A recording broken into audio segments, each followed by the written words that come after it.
You ever notice how the people at the very top always talk about protecting democracy, but no matter what they do, the middle class just keeps shrinking? Dude, that's not an accident. That's the system working exactly how it was designed. And this whole thing with John Bolton and his secret files, that's not just politics. That's like peeking behind the curtain at how the game is actually played and why it's you and me, regular Americans, that always end up footing the bill. All right, let's break this down piece by piece. Picture this. You're sitting at your kitchen table, sipping coffee, maybe scrolling the news, and you see another headline about some political scandal in Washington. Some name you recognize, some controversy, some bombshell investigation that, if history tells us anything, is probably going nowhere. And your brain goes, well, that's politics as usual. But here's the twist, what John Bolton did. The way he took those classified notes and flipped them into a personal crusade, that's not just politics as usual. That's bigger. That's about whether your kids will ever be able to buy a house, whether your grandkids will get the same shot at life you had, whether the America you grew up in even exists for regular, hardworking families anymore. So, who is Bolton? This isn't some low-level intern we're talking about. John Bolton was Donald Trump's national security advisor, one of the most sensitive gigs in the entire U.S. government. This dude sat in the rooms where the biggest secrets in the world were being discussed. War plans, intelligence ops, delicate negotiations with foreign powers. The kind of stuff where a misplaced word could start a conflict. And what did he do with that access? He took notes, like obsessively, piles of notes. Now, on the surface, that's not crazy. A lot of people in government take notes, but here's where it gets sketchy. Bolton leaves the Trump administration in 2019 and takes all those notes with him. And then right in the middle of the 2020 election, he drops a book, The Room Where It Happened. Now think about that timing for a second. A guy with access to the nation's most sensitive information deciding to weaponize his insider notes to drop a bomb during a presidential election year. That's not just bad manners. That's a potential breach of trust at the highest level. The Trump administration tried to block it. They went to court, sued him. And here's the fascinating part. The judge basically said, yeah, Bolton's not doing the country any favors here. He's releasing stuff from classified files, and it's not in America's best interest. But she didn't stop him. No injunction, no real punishment, just a shrug and, oh well, book's out. Fast forward. Election happens, Trump loses, Biden takes office. And the new administration, they quietly drop the investigation, case closed, just like that. Now, ask yourself, if your neighbor took confidential documents from their job and used them to sabotage their old boss during a big business deal, what would happen? They'd be fired. They'd be sued. Probably face criminal charges, maybe even jail. But Bolton, he writes a bestseller and walks away clean. That's the double standard. That's the two-tiered system. Because when you're in the club, when you've got the right connections, the rules are different. And that's why this story isn't really about Bolton. It's about something bigger. You start connecting the dots, and you realize Bolton's story is part of a much larger pattern. And that pattern explains why your grocery bill's higher, why your savings don't stretch as far, why the people running the show seem completely disconnected from your daily reality. Let's throw some other names on the table. James Clapper, Director of National Intelligence. Andrew McCabe, Deputy Director of the FBI. John Brennan, CIA Director. James Comey, FBI Director. Anthony Fauci, head of NIH for decades. Different roles, but same basic theme. These people held enormous power, the kind of power that shapes not just policy, but how Americans live, work, even what we believe about the world. And in case after case, it looks like they use that power less to serve the country and more to protect themselves, their allies, their legacies.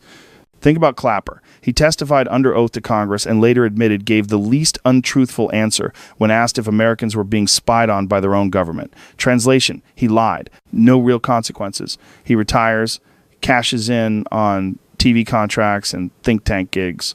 Andrew McCabe, fired from the FBI for leaking information to the press and then lying about it. What happens? CNN hires him as an analyst. Book deal. Brennan accused of misleading Congress about torture programs, drone strikes, surveillance, still lands cushy roles after leaving office. Comey botched the Clinton investigation, mishandled FBI communications, leaked memos about Trump, ends up with a book tour, a podcast, a teaching job, and Fauci. Look, whatever you think about COVID, the guy sat at the top of the public health apparatus for decades. When things went sideways, he became the face of trust the science. But a lot of his decisions were political as much as medical. He retires with a huge pension, land speaking gigs. Meanwhile, small businesses close, kids lose school years, families struggle. What do all these guys have in common with Bolton? They hold immense power, make decisions that affect millions of people, and when the dust settles, they walk away richer, safer, more connected.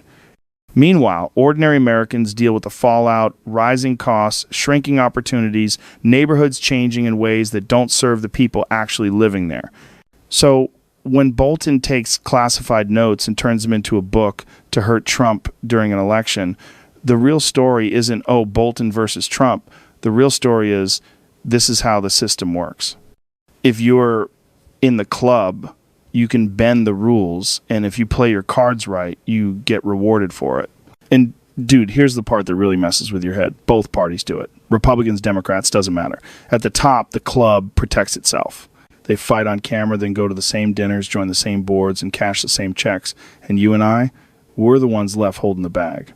Because while the elites are playing chess with national security files and insider notes, you're out here wondering why your kids can't afford a starter home, why healthcare is out of control, why every paycheck feels smaller. And the truth is, it's all connected. Bolton's secret files, Clapper's testimony, McCabe's leaks, Fauci's decisions. It's all part of a larger pattern where people in power bend the system for themselves and the costs get pushed down onto ordinary people. That's why the middle class keeps shrinking. That's why every scandal feels the same, because at the end of the day, nobody at the top really pays a price. And that's why this story matters. It's not just about Bolton. It's about a system where the rules don't apply equally. And until regular people start paying attention to those patterns, not just the headlines, nothing changes. Man, let me lay it out like this. During the Biden years, these folks at the top, Bolton, Brennan, Fauci, Comey, all of them, they basically had a free pass. What you could call a free hand or even a kind of unofficial clemency. Nobody at that level was held accountable. Decisions that wrecked ordinary Americans, nothing. No consequences. Instead, these people get rewarded. They land cushy book deals, spots on TV, paid speaking tours. They become celebrities in that very specific bubble of the coastal elite. Meanwhile, if you're just some regular person trying to ask honest questions like, hey, why did COVID policies crush mom and pop shops while Amazon and Walmart made record profits? Or why does immigration policy feel like it's designed to undercut wages for working class Americans? You're instantly branded as some kind of extremist. That's the trick, right? Dissent gets rebranded as danger. And here's the crazy part. There's this deterrence problem built into the system. If you don't hold the powerful accountable, they just keep breaking the rules. But if you do try to hold them accountable, suddenly you're accused of revenge politics. So either way, the people at the top get protected.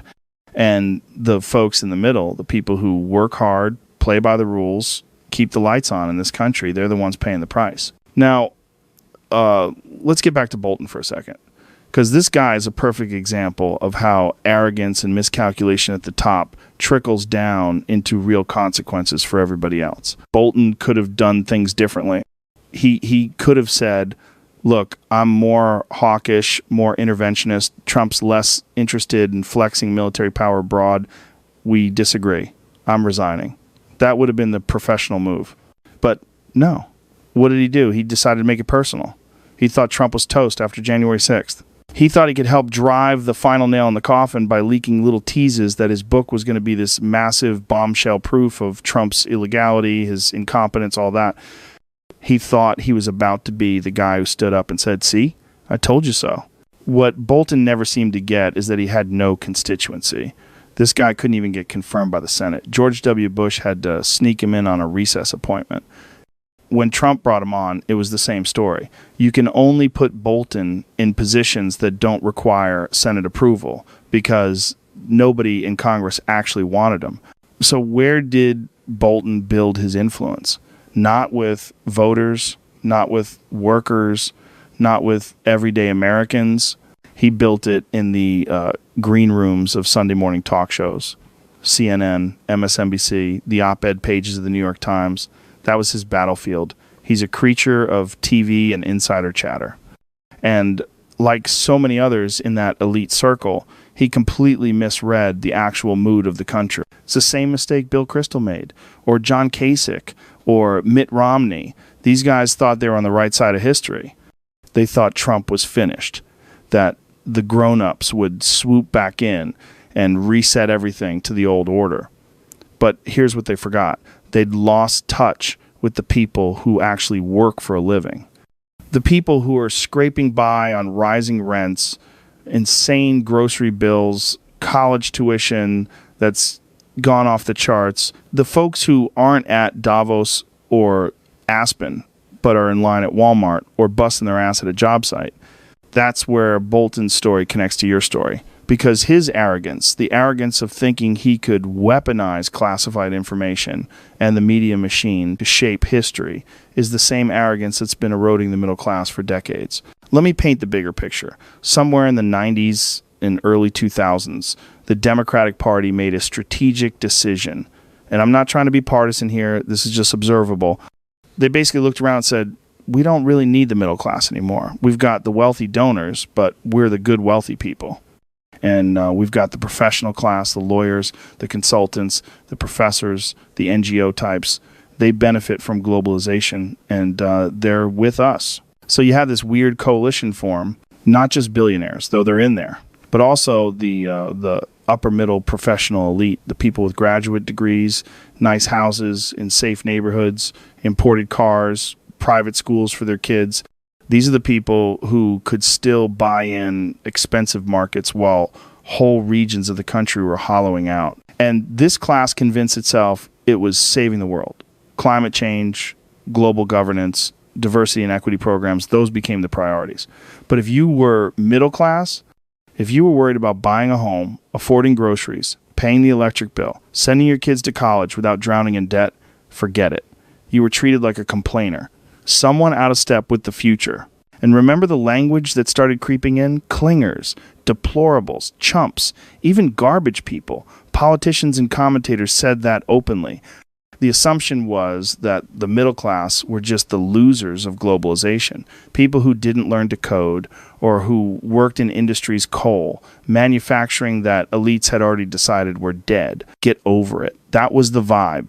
Now, let's talk about how this shows up in culture, because it's not just policy. There's this sneering attitude that bleeds into the stuff we all see every day. Remember when that video went viral, a celebrity basically telling people not to go to certain restaurants because Mexican nationals were cooking the food and that you should just go eat somewhere authentic like Cracker Barrel? Total elitist condescension. The corporate world saw that and panicked. CEOs thought, we can't be associated with that kind of talk. But here's the problem. These CEOs, they're all from the same elite universities. They live in the same bubble as the political class, and they thought they could finesse it. So you start seeing these corporate rebrands, logos disappearing, traditions being scrubbed, advertising campaigns designed not for their customers but for their Ivy League friends. They figured nobody would care if they tweaked a logo or changed a brand identity. But guess what? People did notice. Regular Americans saw it for what it was. A signal that said, we don't really want your business anymore. You represent something backwards, something embarrassing about America. That's exactly what happened with Cracker Barrel. They start stripping away the imagery that connects with rural working class culture, and people instantly get it. This isn't about logos. This is about erasing you. And then you've got Bud Light, the infamous Dylan Mulvaney campaign. The execs thought they were being super clever, appealing to the new elite values. Instead, they alienated the very people who actually drink their beer. Or Look at Target's Pride Month displays done in a way that felt deliberately provocative to traditional families. Again, the execs thought this will play great in our social circles, but in middle America, it felt like another slap in the face. The arrogance is the same across the board. The same arrogance that drove Bolton to think he could topple Trump with a tell-all book. The same arrogance that leads corporate execs to think they can erase cultural traditions and nobody will notice. The same arrogance that leads policymakers to shrug at the struggles of the middle class while they pat themselves on the back for saving the planet. And here's the kicker. People do notice. They're not stupid. They can tell when they're being told in not so many words, you don't matter. This is why trust is collapsing. It's why institutions are breaking down. It's why a huge chunk of America feels like strangers in their own country. Because the people at the top, the Boltons, the Brennans, the McCabe's, the CEOs, they forgot who they're supposed to serve. And instead of listening, they doubled down, convinced they knew better. And man, history shows what happens when elites misread the people for too long. You get populist backlashes, you get political earthquakes, you get entire systems overturned. Bolton thought he was going to be part of the winning team, the grown-ups in charge. Instead, he became another symbol of how disconnected the top has become from the people holding the country together. You ever notice how there's always this breaking point? Like, people will put up with a lot being mocked, dismissed, told their values don't matter, but eventually they hit the wall. They go, all right, enough of this crap. That's where the backlash comes from. And it's never really about the beer or the stores or whatever logo gets changed this week.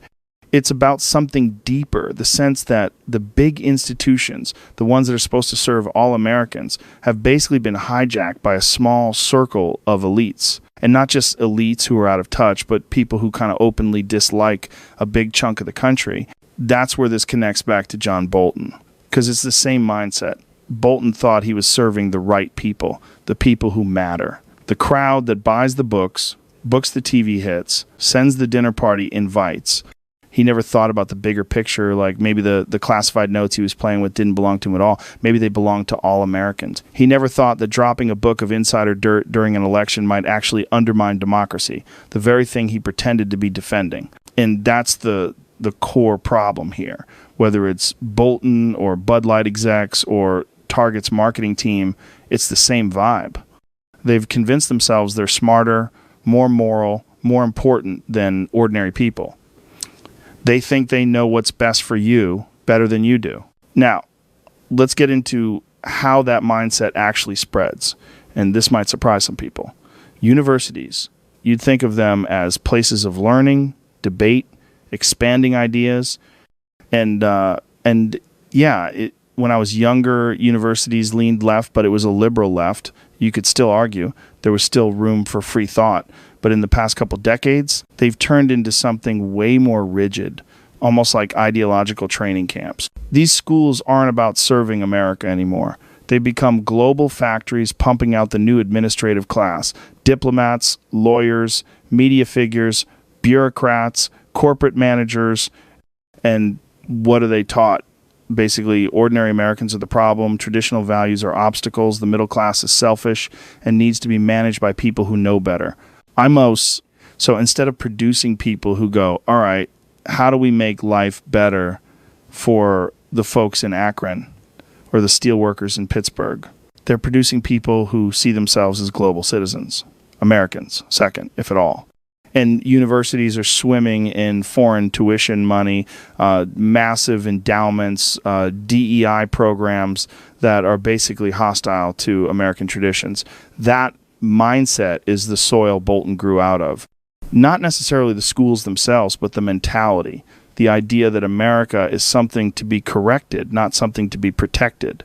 And here's where it gets even crazier, because this isn't just about teaching. This group had another big idea. If you can't win over the existing culture, just change the demographics. And no, that's not some tinfoil hat conspiracy theory. They literally wrote books about it. Titles like Demography is Destiny and The Emerging Democratic Majority. They bragged about it. They were saying the quiet part out loud. We're going to reshape the electorate so we can lock in permanent political power. But here's the trick: when anyone noticed, when someone like Tucker Carlson pointed out what was happening, suddenly it was, oh, you're peddling the Great Replacement theory. That's racist. You can't talk about that. It's wild. When they say it, it's strategy. When you notice, it's a conspiracy. Let's break down how it worked in practice. Back in the day, immigration was structured differently. Ted Kennedy helped push through reforms that made it harder for Europeans or, say, affluent Japanese professionals to immigrate easily. Instead, the focus became family reunification across the southern border. Then Reagan signs the 1,986 amnesty, supposed to be a one-time deal, and boom, the floodgates open. They even pulled Border Patrol agents off the line, pushed the responsibility onto employers with I-9 forms everybody knew were easy to forge. Fast forward to now, we've got something like 50 million people living in the U.S. who weren't born here. That's about 16% of the population, an all-time high. Out of those, around 30 million are here illegally. That's not me making stuff up. Those are the rough numbers. The political calculation was simple. This is our new base. They'll vote for the party that offers the most benefits and the least enforcement. It was meant to be the demographic ace in the hole. But here's the twist. They didn't expect. It didn't quite play out like that.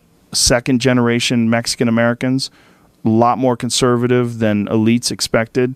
Asian immigrants, many lean toward traditional values too. Suddenly, the grand demographic strategy didn't deliver the lockstep votes they thought it would. By 2024, that became undeniable. But by then, the damage to the middle class was already baked in. Think about it. You flood the labor market with millions of people willing to work below market wages. What happens? Wages for everyone else get dragged down. Housing? When you suddenly need space for 50 million more people, prices shoot through the roof. Schools? Systems designed for one population suddenly have to absorb way more students' quality drops. It's basic supply and demand. And here's the part that burns people up. If you dared to say any of this, you got labeled. If you said, hey, my kid's school is overcrowded, my property taxes keep climbing, but the classrooms are worse, you're racist. If you said, my construction job used to pay solid money, but now I'm underbid by crews willing to work for less, you're xenophobic. If you pointed out your neighborhood doesn't feel the same, you're a white supremacist. Meanwhile, the people screaming those labels, they're not in your zip code. Their kids are in private schools. Their neighborhoods have security. Their jobs aren't threatened by imported labor. For them, immigration is this abstract moral debate, something they can use to feel superior to you. They're not the ones feeling the squeeze. And that's the same arrogance you see in Bolton. He thought leaking classified info for a book deal was some noble crusade. These elites thought importing millions of people was some grand project for justice. But the end result, for regular Americans, crushed opportunities. Flat wages, exploding housing costs, schools stretched past the breaking point. That's why people are pissed. That's why there's backlash. It's not about hate or phobia. It's about survival. It's about people looking around and saying, wait a second, wasn't this supposed to be my country too? And here's the kicker. It's not just happening in politics. It's happening in culture, business, everywhere. The arrogance is the common denominator. Whether it's Bolton or universities or corporations or immigration policy, the message has been the same. We know better. Shut up and take it. But Americans don't just shut up forever. There's always a point where they go, nah, I've had enough. And when that happens, when that pendulum swings, it's not polite. It's not tidy. It's real anger built up over years of being dismissed. That's what we're watching unfold right now. All right, let's walk through this like we would on the podcast. Slow, deliberate, a little meandering, but really trying to connect the dots without the usual screaming match. Because what you're describing, it's not a handful of one-off moments. It's a pattern. And once you see the pattern, you can't unsee it. You want to know how deep the mindset goes? Listen to how some people talk when they don't think you're listening. You've heard it. The sneering takes on white working-class Americans. What have they ever contributed? They're dumb. They can't think. Swap the target, and it would be career-ending. No sponsors, no shows, no platform. But when the punchline is the plumber, the waitress, the guy on the job site, somehow it gets framed as speaking truth to power. That's not righteous. That's a program. It's demoralization dressed up as virtue. And this isn't just about hurt feelings. This is about telling the biggest chunk of the country, the people who fix the lines, stock the shelves, keep the lights on, that they have no legitimacy. No right to complain when policy wrecks their neighborhoods. No moral standing to object when the rules bend for some and crush others. If you convince people they're monsters, you can justify almost anything you do to them. That's the trick. But here's the part the architects of that trick didn't plan for. There's a backlash threshold. You can poke the bear only so long. 60+% of the country is white. A massive share is working class of every background. They've got more in common with each other than they do with coastal brand managers who think a town hall is a TikTok live. And after years of being told they're the villain of every story, they're done. That's the mood out there. You see it in 1,000 little ways. People are sick of paying taxes while watching services crumble. They're sick of being lectured by institutions, schools, media, corporations that mock their values and then ask for their business. They're sick of watching cities drift into chaos and being told it's compassionate. And when someone tries something practical that actually works in the real world, same crowd melts down on principle. Look at the National Guard example in D.C. 30 days, violent crime drops. And instead of saying, interesting, maybe we can learn from this, the reaction is, he's only doing it for 30 days. Think about that logic. The same folks who swore he'd be a dictator who never gives power back are mad he set a limit. They tacitly admit the intervention works, then attack it because it's him. That's not policy, that's reflex. And this is the loop, man. If he pushes border security, they sprint toward the opposite. If he talks about crime, they act like enforcement is cruelty. It's not a coherent philosophy, it's a posture. And the posture keeps landing on the wrong side of most people's instincts. Border enforcement polls well, deporting violent offenders polls well, using federal muscle to restore order in hotspots polls well. You don't need to be a political scientist to figure out why people want their kids safe, their streets sane, and their jobs protected. Pretty basic. But instead of saying, okay, let's discuss how to do this responsibly, the response is moral scolding, condescension, word games. Latinx is the perfect example. A politician says on Monday, nobody uses that. And on Tuesday, there's a clip of him using it. The internet doesn't forget, but the performance never stops. It's that perfect cocktail of sanctimony and amnesia. And regular people are like, dude, are you kidding me? Do you think we're not watching? That vibe, call it the Buttigieg effect. Call it the faculty lounge voice, whatever. It's bigger than one party or one personality. It's a class language, calm scolding, the chin tilt of superiority, pronouncements that land like HR memos. And in that world, the obsession list is always the same. DEI seminars, language policing, new acronyms, ritual condemnations. They know it's radioactive with normal voters. They know it's killing them, and they still can't quit it. It's ideological nicotine. Now, connect that energy back to the Bolton story and the broader erosion of the middle class. It's the same engine. It's the certainty that we, the credentialed, the connected, the media savvy, always know best. We can bend the rules because our cause is higher. We can lecture you because your life, your instincts, your common sense are suspect. Bolton thought the notes were his. They belonged to the country. He told himself he was saving democracy. He was gaming an election year. That's the narcissism of the guild. You see versions of this in city politics too.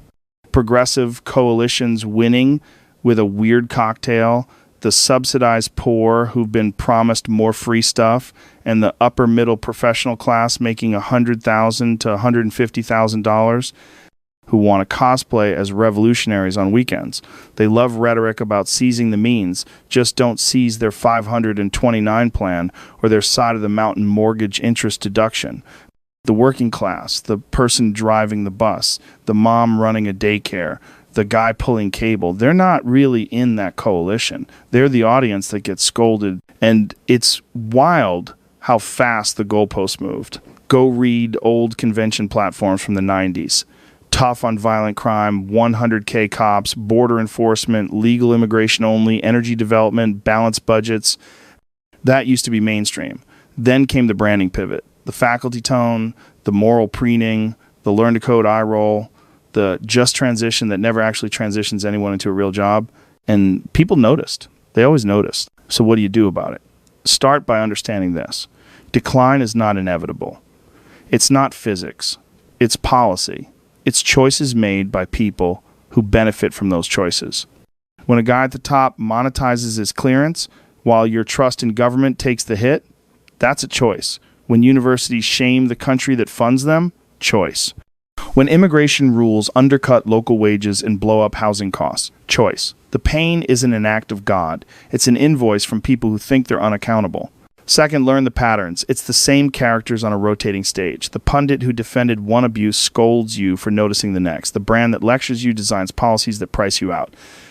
The politician who swears he's for working families votes the donor's wish list every time. That's not a coincidence. That's a machine. Third, and this matters, don't outsource your brain. Don't let the loudest voice tell you what you just saw. You are not too dumb for policy. If you can run a crew, stretch a paycheck, raise a family, you can decode spin. Ask simple questions. Who benefits? Who pays? What happens if we're wrong? That alone will save you from 80% of the nonsense. And here's where the backlash becomes more than just vibes. When regular people stop nodding along, things change. We've seen it with consumer boycotts, not because people hate a group of people, but because they're sick of being talked down to by brands. We've seen it with school boards. We've seen it with weird political coalitions forming Latino tradesmen voting for border enforcement, black moms voting for school choice, Asian families pushing back on equity schemes that cap their kids' achievement. It's not left or right. It's normal versus nuts. The Achilles heel of elite arrogance is simple. It underestimates everyone else. It always does. It mistakes patience for weakness. It mistakes decency for surrender.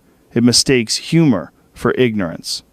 And then it overreaches the lecture, gets harsher, the policy gets dumber, the mask slips. That's when people wake up. Bolton's secret files are just one chapter in a bigger book. The chapter title is Entitlement at the Top. The plot is the same. Leverage the office, launder it through media credibility, treat dissent as pathology, and cash out while the people who trusted the system get the bill. It's not a conspiracy. It's a culture. And cultures can change. So what does turning it around look like? It's not complicated, but it is hard.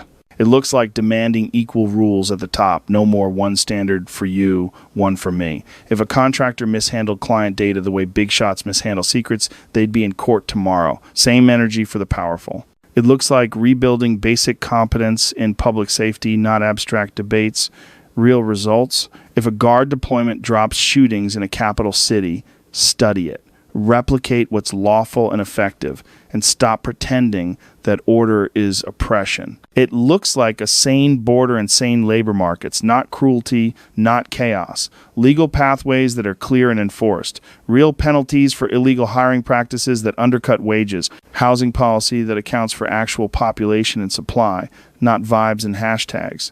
It looks like education that teaches skills and civic glue, not nonstop grievance. Back to reading, writing, arithmetic, and how to be a decent teammate. Less bureaucrat and more teacher. Fewer struggle sessions, more shop class.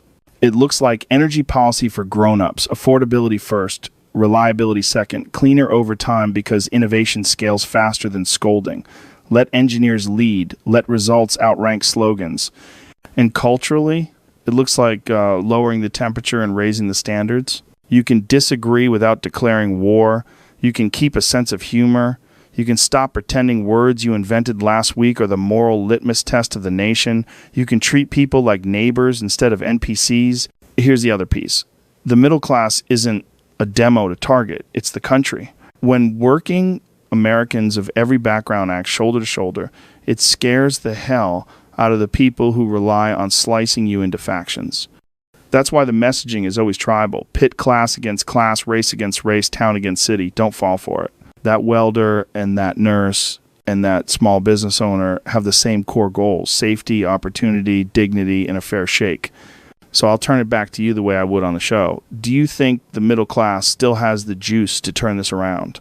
Can the guy who does HVAC in Phoenix, the teacher in Scranton, the Uber driver in Houston, the retiree in Des Moines pull in the same direction long enough to force accountability? Because that's the lever. Not a savior, not a mascot, you. If this hit something you felt but couldn't quite name, do the simple stuff that actually works. Talk to your people. Share it with someone who thinks they're alone for noticing what they notice. Push back at work without being a jerk. Show up when it counts. Local meetings, school boards, primaries. That's where the machine is soft. And yeah, hit like, subscribe, whatever the platform wants me to say, not because I need the dopamine, but because reach matters. The more folks who understand the pattern, the harder it is to run the playbook. Sunlight doesn't just disinfect, it deprograms.